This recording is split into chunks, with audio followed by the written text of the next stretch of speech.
Remember that CEO that I mentioned at the top? The one who burned $2 million and blamed it on technology? Here's what I told him.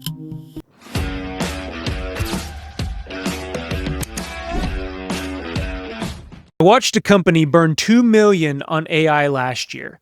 Best tools on the market, enterprise licenses, custom integrations, world-class training programs. They did everything right on paper. 6 months later, adoption was at 23%. Productivity, it hadn't moved. And 3 of their best people, they have already walked out the door. Welcome, everybody, to the Leaders Leading Leaders podcast. I am your host, John Espinosa. I'm going to use my 20 years of leadership experience in building teams, talk about all my mistakes so you won't make the same ones. Whenever I was introduced to this company, the CEO, they brought me in, they sat me down, and they said, John, the technology isn't working. We need better tools. And I looked at him and said, the technology is fine. That's not your problem. He stared at me like I had 2 heads or something. Then what is the problem, he asks. Well, I told him, and this changed everything about how he approached AI and honestly, how he approached leadership. So here's the thing. The mistake that this CEO made, it's the same mistake that I see smart, well-intended leaders make everywhere right now, and it's costing them. It's costing them adoption, it's costing them trust, it's costing them their best people, and it has nothing to do with which AI tool that you are using, nothing to do with your budget, and absolutely nothing to do with your industry. So by the end of this episode, you'll know exactly what it is, and more importantly, how to make sure that you never make that same mistake. Let's get into it.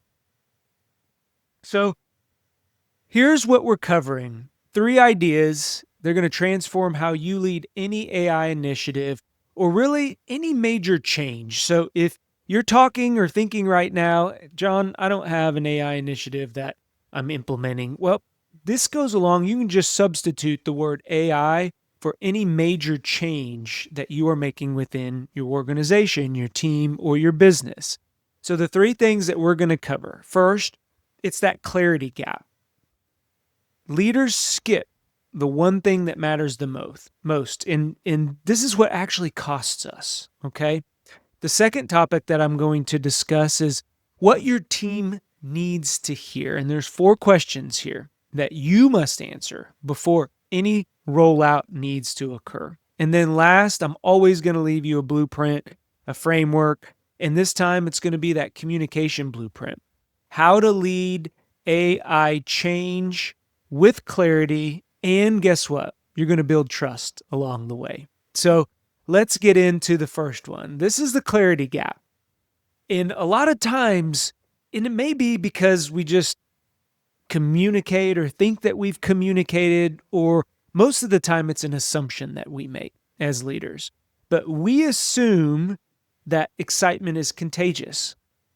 And I've seen this a lot when things begin to roll out, when we're rolling out a new employee initiative, or we're rolling out a new marketing plan, or we're rolling out maybe a new strategic vision or direction. So a lot of times what occurs, if you're the single boss or a leader on a team, your team and you have been thinking about this rollout for months. But unfortunately, your team just heard about it yesterday. So they're not going to have the same amount of excitement that you have. Your enthusiasm doesn't automatically transfer, right? It's the context that does. So what feels obvious to us, sometimes it's going to feel sudden to them.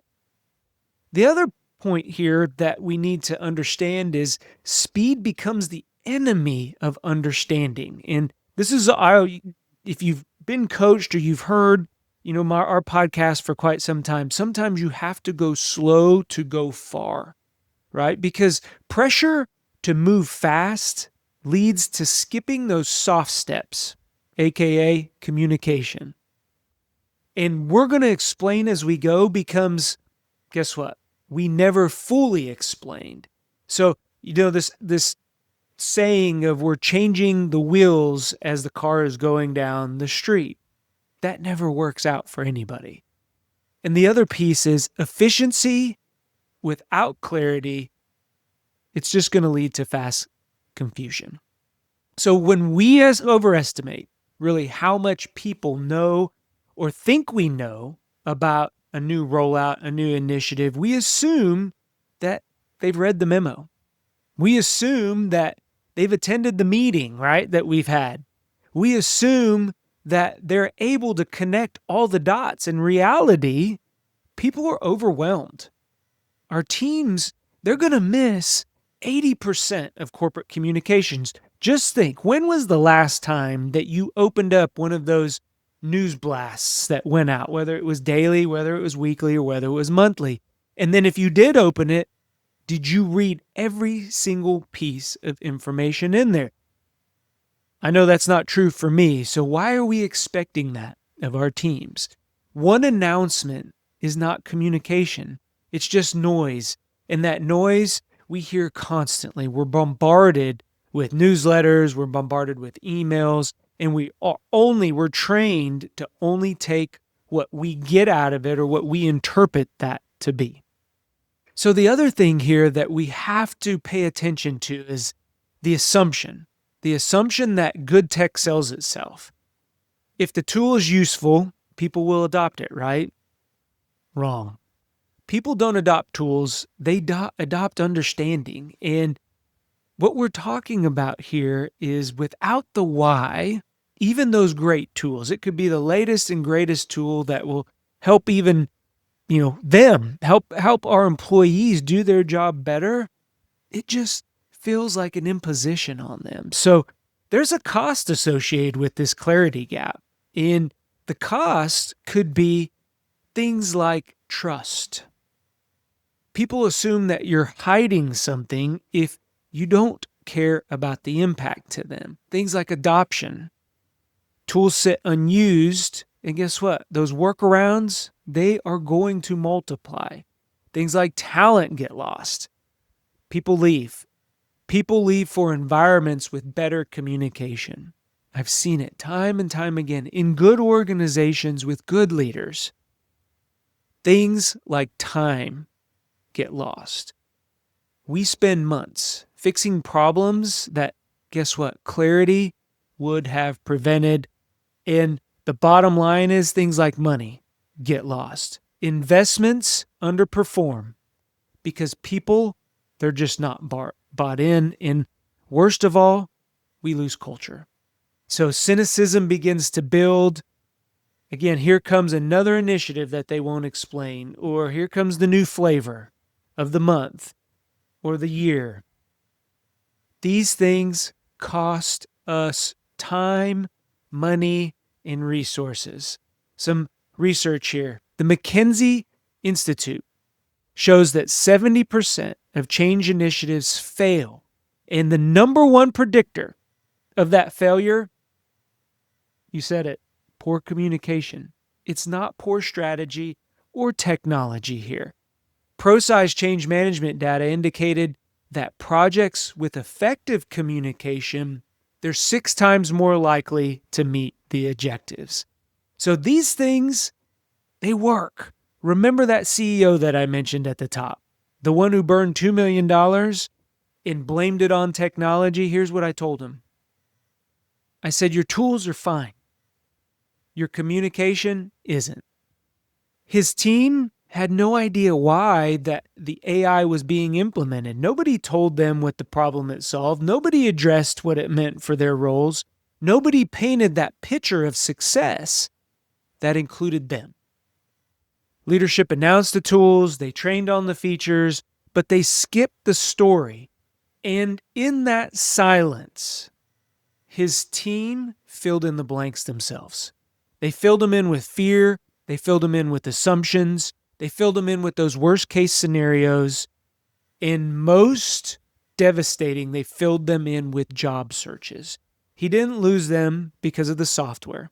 He lost them at the silence. And that's the number one reason AI rollouts fail. It's not the technology or any rollout. Again, substitute whatever you're getting ready to roll out for AI in this situation.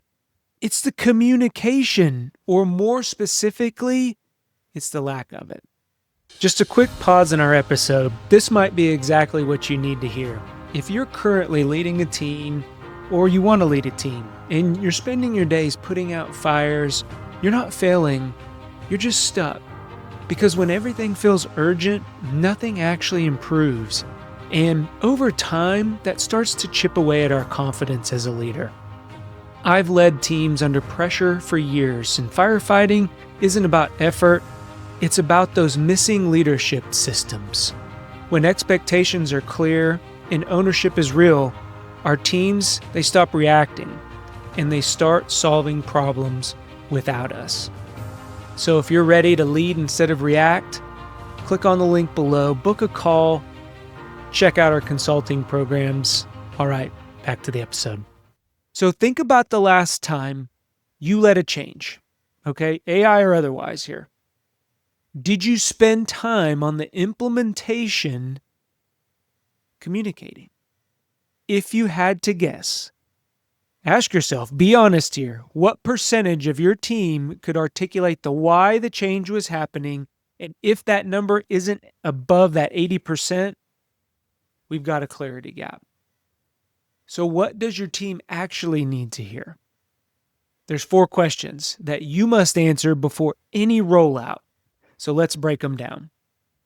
So the 4-question framework, every person facing any change, in this particular example, it's the AI change, right, is silently asking these 4 questions. And if we don't answer them as leaders and we don't do it clearly, they're going to answer them with fear.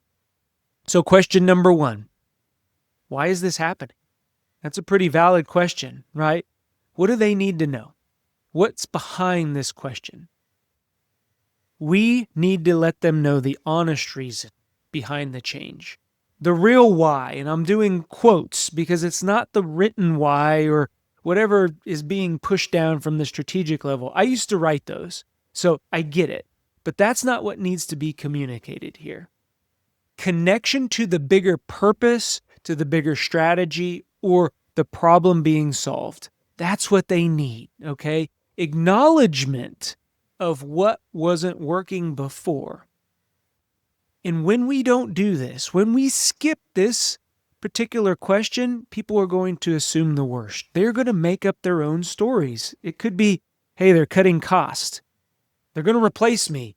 Or leadership, they're incompetent. This will pass over, right? Without a compelling why, change, it just feels like it's arbitrary here. So here's an example of how you can answer this. I always want to give you some practical tips and tools. And right now, if you are still listening, thank you. Do me a favor, find that subscribe button, find the like button, click on it for me. It will help me out tremendously. Thank you for listening. Let's get back to the episode. So here, how do we answer this question? Well, it could simply be something like, we're implementing this because, state that problem, be specific as possible, or the opportunity here, right? Here's what we're trying to solve and why now is the right time. Again, I think we overthink these questions. Keep it simple. We don't have to overthink it. And if we're being honest and vulnerable and upfront and sharing the information that we can share, I'm not saying share everything, because I understand that there are some things that we might not be able to share in this example. So share the things that you can share. So question number 2 here. What does this mean for me, right? What's in it for me? What they need here is be direct. Be specific with the information about how their role is being impacted, okay? The other thing, what's changing? Like, what is staying the same and what is still unknown? Those 3 things. And then acknowledgement that their concerns are valid. I hear you. Sometimes those are the most important words in a lot of change management is, I hear you. So when we skip this step, people fill in the blanks. with the worst case scenarios. Anxiety, it skyrockets. And productivity, it drops. And the rumors, they're going to spread like wildfire. So here's an example of the way that I would answer this question. Here's what this means for your specific role. Here's what will change, and here's what won't. Here's what we're trying to figure out together. We're going to mutually design that path moving forward. So question number 3, was I considered? What they're asking here is for evidence. They're asking for evidence that leadership thought about the human impact. Some voice, their voice in the process, even if the decision is already made. What was that voice, right? And then any type of reassurance that we can give them that they weren't an afterthought. What occurs when we skip this question, answering it? People feel like they're just some pawn. They're not team members anymore. And then that resentment builds up. So even towards the good decisions that we're going to make in the future, every time that we come to them and they weren't considered, they feel they weren't considered, it's that resentment. Here we go again. Here goes John, not talking to anybody. He's just going to push out a decision, implement something that, is going to save us money. Here goes the stories. I'm sure you've heard this. If you've even been in any organization that's gone through major change, we call it the water cooler. Or, I like to get this out, and we're going to talk about ways to implement or ways to alleviate this. But in the end, here's a way to answer that question. Before we made the decision, we did consider the impact on you and the rest of the team. So here's how. And here's how you can still shape the remaining rollout of this implementation. Again, keep it simple. Share the information you can. Question number 4, what's going to happen next?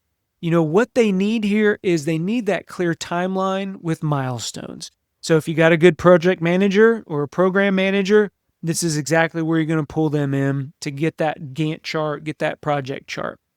The other things they need to know is what support will be available, whether it's training, whether it's resources, or the time, because they still have their other jobs to do. They still have to work on their current system in order for that transition to occur. And then who to go to with questions and who to go to with concerns. So if we skip this, again, that ambiguity that is created, that void, it's going to breed anxiety. It's going to disengage our folks because they can't see that path forward. And even if we can't see it ourselves, here's a way to answer. Give them the timeline. Here's the timeline, team. Here's what's going to happen first. Here's what's going to happen next. Here's how we'll support you, and here's who you can talk to if you have any concerns. Now, it's not bulletproof, but a lot of times that's going to head off any ambiguity or any confusion that might be caused by this rollout. Okay? So some research here. Neuroscience research shows that our brains treat uncertainty as a threat. And this triggers that same stress response as physical danger. Now that's a big deal there. When we as leaders answer these 4 questions, the ones that we just talked about, it's going to reduce this amygdala activation. So that's the brain's fear center. And it will increase our prefrontal cortex engagement. So that's the rational thinking and buy-in. Now that is research and it's backed. So those 4 questions, whether it's AI adoption or you're looking to restructure the organization, put those 4 questions in your back pocket and make sure that you have answered them. So here's the application. What do I want you to think about? Before your next AI communication or any change communications, write out all the answers to those 4 questions. Read them out loud and then ask yourself, would this calm me down if I were on the receiving end? If not, you're going to keep refining until it does. So we're gonna wrap this up and put this all together because I want to give you a complete blueprint, as we always do, for communicating AI change with clarity. So here we're going to lead AI change with clarity. How are we going to do that? The first thing, we're going to communicate before we implement. Don't wait until the tool is ready to start the conversation. Don't wait until it even is 80% ready. Start the conversation. Early communication signals that we respect, and it's going to reduce that initial shock, okay? So even if the details are incomplete here, acknowledge what's coming. Give them what you do know. Number 2, this is the 3-phase communication plan. And this communication plan I have used multiple times in all of my change management situations. We're going through a big change in one of our organizations right now. It's a small little restructure, but the things that need to occur, phase 1, the pre-announcement. This occurs somewhere around, 2 to 4 weeks. Just give it a little rough estimate in there, but this is before rollout. And the goal of this phase is, again, to build awareness. ADCAR, ProSci. Awareness, the very first thing. And in order to build awareness, we have to communicate. This is going to reduce that surprise. So a key message that you could use might look like something like this. Something is coming. And here's why, and this is how you're going to be involved. Keep it simple. Phase 2 of this communication plan, rollout. We're going to roll out communication, and this occurs at the launch. So we're going to answer the 4 questions that we talked about earlier. Key message here. Here's the what, the why, the how, and the what it means for you. And then phase 3, ongoing dialogue. Now, ongoing dialogue, it's going to continue weeks, if not months after. This is going to address any emerging concerns. So I like to use those my one-on-one, weekly one-on-ones to address these concerns. We do it on a one-on-one environment. If it's big enough for the team, if I think it needs worthy to be put on the agenda of our team meeting, I'll go ahead and discuss it again there. And then a lot of times it'll get brought up. Somebody will say something. Somebody else will be like, yeah, I was thinking that, but maybe they didn't tell me. So it's a great way to continue that ongoing dialogue. What's working? Here's what we're adjusting, maybe, right? And then keep the feedback coming. Keep it coming. I'm all ears until we get through a point where we've stabilized after the change. They're going to keep it coming because you never know. There might be something that we overlooked as a leadership team or an implementation team at the beginning. A lot of times that's training. There's knowledge gaps that we didn't think about whenever we were rolling out. So it's important to have that ongoing dialogue. So the third thing here in our communication blueprint is going to be what I like to call multiple channel communication. And this is something that it depends on your organization. If you're a very small team, guess what? Just go over and have a conversation. So I'm not expecting those very small team organizations to have multiple channels of communication. But anytime you get above 6, 7 employees, email isn't going to be, it's just not enough. Okay, it gets lost. Going back to what I said earlier, if you don't have what you really need in the first 3 to 4 sentences of an email, a lot of times people aren't going to continue. The other piece that we may consider is maybe a town hall where we communicate, early. We use that phase 1 to get it all out, get the questions that they have, maybe not answer them in that session, but put them on an FAQ page, or a frequently asked questions page, or make them maybe smaller subgroup meetings. We can also do one-on-ones here, right? So these are things that we can do as a multi-channel communication. The more human the channel, the more the trust is going to build. Number 4, repetition isn't redundant. It's necessary. I've oftentimes told the goofy story here. A lot of times you'll hear 7 times. It takes 7 times 7 to 10 times for people to hear the message before it actually sticks. And it seems like a lot, and you're going to get bored of saying it. But one of the things that I always encourage, just because you're bored of saying it, going back to your excitement because you said it so many times and you're dwindling now, doesn't mean that other people, it really hasn't sunk in yet. I don't know how many times I've been sitting in a meeting, and I know I've said 3-4 times, put it in the minutes, and I'll repeat something and be like, oh, when did we talk about that? It was like the light bulb went off for some reason.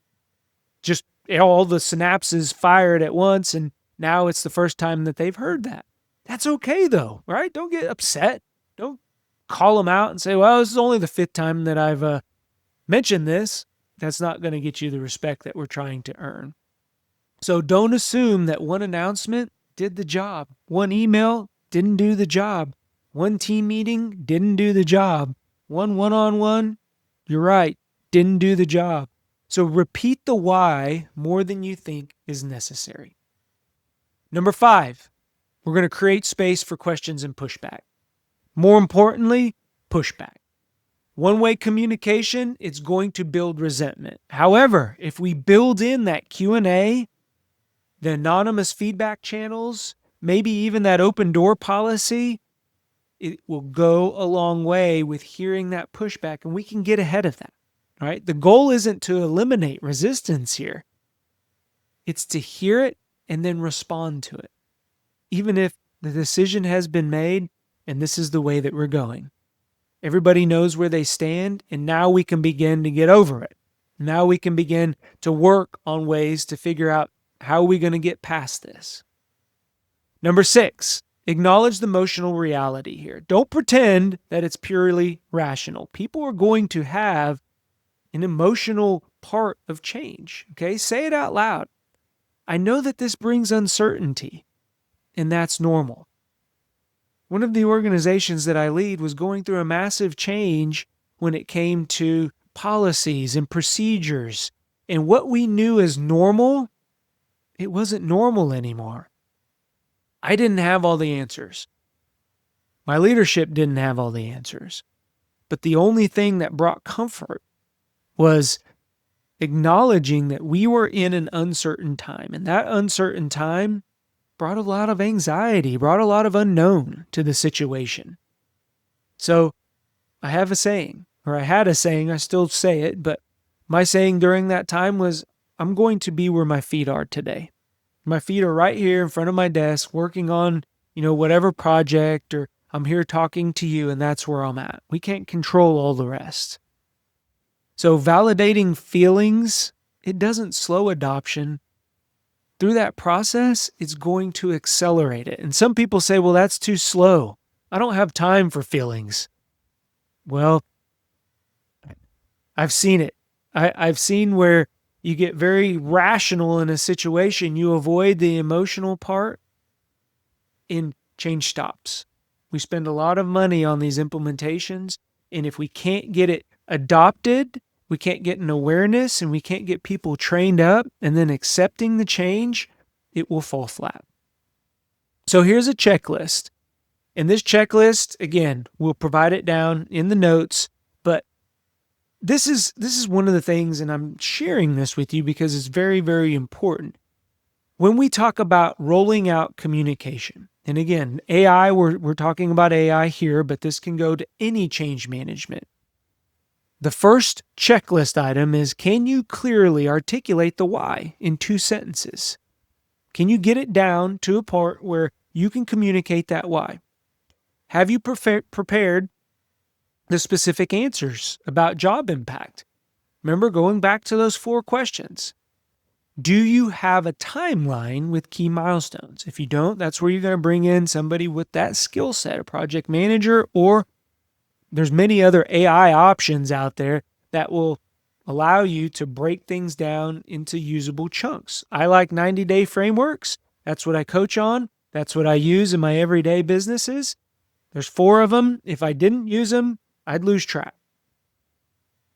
Again, another checklist item is there a plan for ongoing dialogue? Don't make it just one announcement. And then Have you anticipated the top 5 concerns? And are you prepared to respond to those? So that's before you announce. Okay, during rollout, here's some items that you're going to think of. Are you communicating through multiple channels? Again, is it emails? Is it town halls? Is it through Slack or instant messaging or whatever you're using?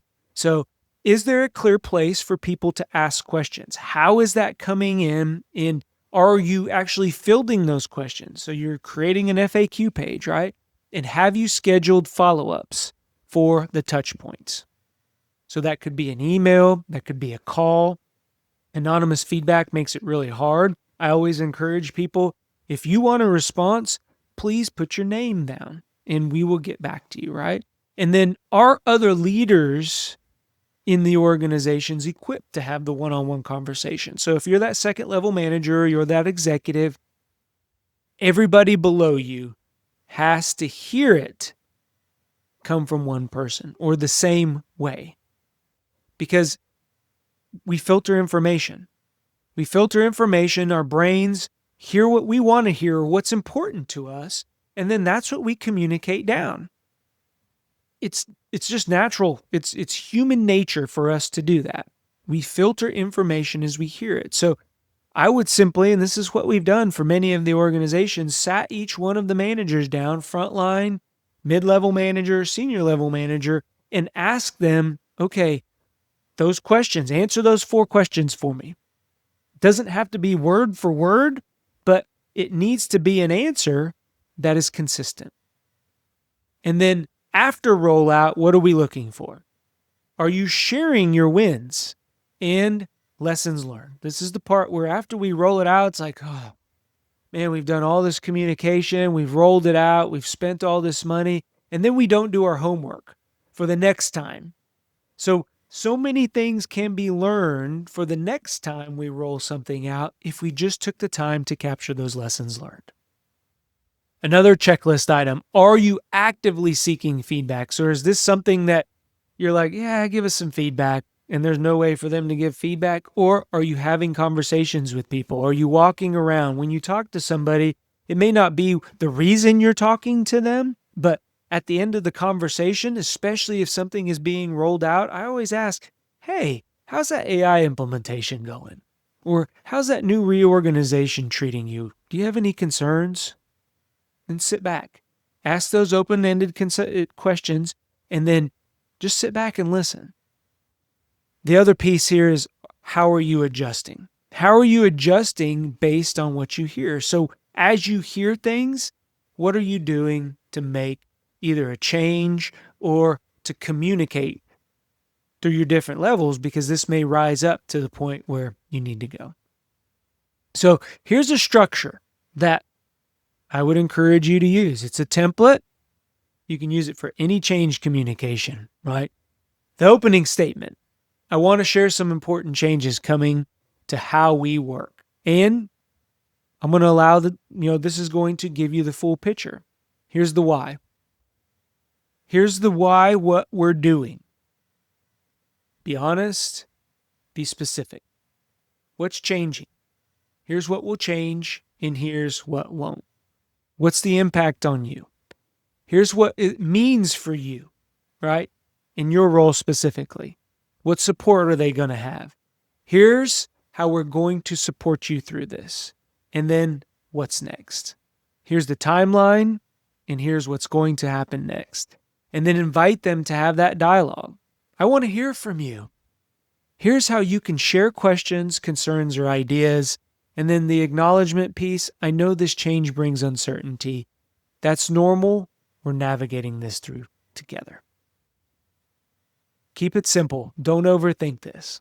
Harvard Business Review, their research here found that organizations with clear, frequent change communication sees a 47% higher return to stakeholders over a 5-year period compared to those with poor communication. That's almost 50% of the organization. So here's your homework.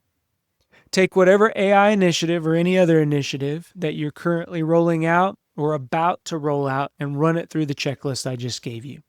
If you can't check off every single one of those boxes, you've got some work to do before you go any further. Clarity before speed, always. All right, let's recap. We've talked about a lot. The clarity gap. The clarity gap is the number one reason that any rollout will fail. Leaders skip communication because they're moving fast, they're assuming too much, and underestimate how much people need to understand, not just know. The second thing we talked about was your team is silently asking those 4 questions. Why is this happening? What does it mean for me? Why was I considered? And what happens next? If you don't answer them, fear is going to answer for you. And last but not least, clarity requires a plan. So pre-announcement, rollout, keep the dialogue going, multiple channels, that repetition, space for pushback, and always, always, always acknowledging the emotional reality. Thank you.